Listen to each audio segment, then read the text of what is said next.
আলহামদুলিল্লাহ, নবম জাতীয় পে কমিশন অতি দ্রুত তাদের কাজ করে চলেছেন এবং পে কমিশনের কাজ এখন চূড়ান্ত পর্যায়ে।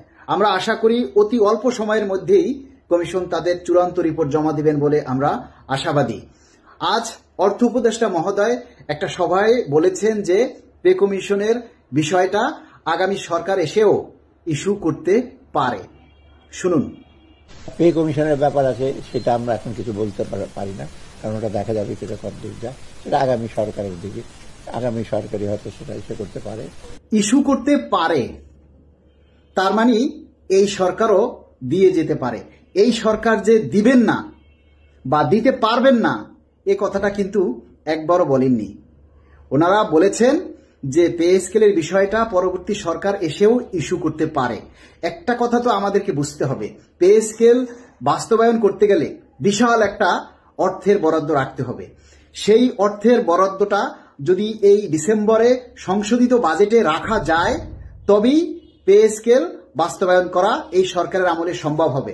আর যদি আগামী ডিসেম্বরের সংশোধিত বাজেটে যদি এই অতিরিক্ত বরাদ্দ বা অতিরিক্ত অর্থ বরাদ্দ রাখা না যায় তাহলে কিন্তু এই সরকারের আমলে কোনোভাবেই বাস্তবায়ন করা সম্ভব হবে না।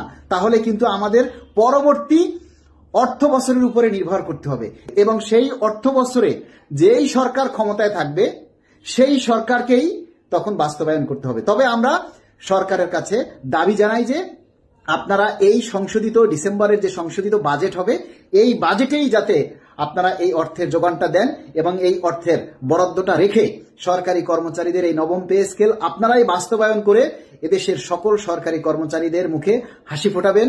তাদের পেটের ক্ষুধা, তাদের দুঃখ দুর্দশা এবং তাদের মৌলিক অধিকারগুলি প্রতিষ্ঠা করার জন্য এই সরকার বাস্তবায়ন করে সহযোগিতা করবেন। এটাই আপনাদের কাছে আমাদের একটাই প্রত্যাশা এবং একটাই চাওয়া যে এই সরকার আপনাদের আমলেই আপনারা এই নবম পে স্কেলটা বাস্তবায়ন করে যাবেন। এটাই আপনাদের কাছে আমাদের চাওয়া, এটাই আপনাদের কাছে আমাদের প্রত্যাশা। এবং এই সরকারের প্রতি আমাদের অনুরোধ থাকবে, আপনারা নবম পে স্কেলের গেজেট প্রকাশ করে যান। বাস্তবায়ন যদি পরবর্তী সরকার এসেও করে তবু আমরা চাইব এই সরকারের আমলে যেন গেজেট প্রকাশ করা হয়। ডিসেম্বরের সংশোধিত বাজেটে যদি এই অতিরিক্ত বরাদ্দ রাখা সম্ভব নাও হয় তাহলে আগামী অর্থ বছরে এসে যদি এটা বাস্তবায়ন করতে হয়, কিন্তু আমরা চাই এই সরকারই যেন গেজেট প্রকাশ করে যায়।